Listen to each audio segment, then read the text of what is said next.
What if the next 20% move was hiding inside a 6-12 week box where price and volume quietly dried up, then exploded the moment supply vanished? The volatility contraction pattern compresses volatility and volume into a line of least resistance, signaling sellers are exhausted as each pullback gets smaller and quieter, setting up a clean high odds breakout when demand overwhelms supply. Look for 3 to 4 progressively smaller contractions over roughly 6 to 12 weeks, tightening price swings and declining volume, culminating at a well-defined pivot near resistance for a powerful expansion on breakout volume. Stay to the end, there's a simple checklist, a scan recipe, and an example stop to show live on PPT, so this is immediately actionable. The play focus on names already in strong uptrends, ideally above rising 150-200 day moving averages and showing strong relative performance compared to the overall market to avoid weak breakouts from laggards. Each contraction should be smaller than the previous, think 15%, 5%, while volume fades on dips and then spikes at the pivot,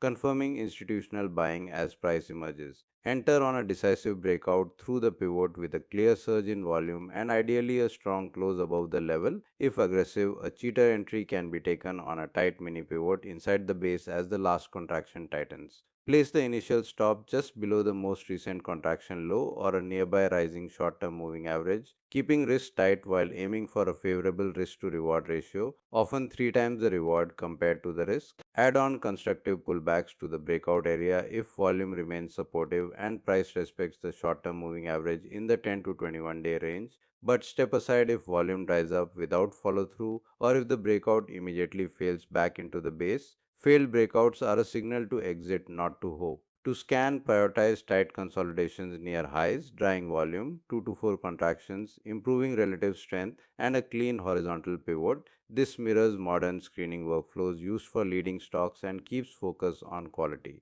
Recap: identify tightening price and volume, count clean contractions, buy the breakout through a clear pivot with volume, keep stops tight under the last low, and add only if the trend confirms, then repeat on the next high quality setup. If this helped, subscribe to my channel and press the bell icon for deep dive back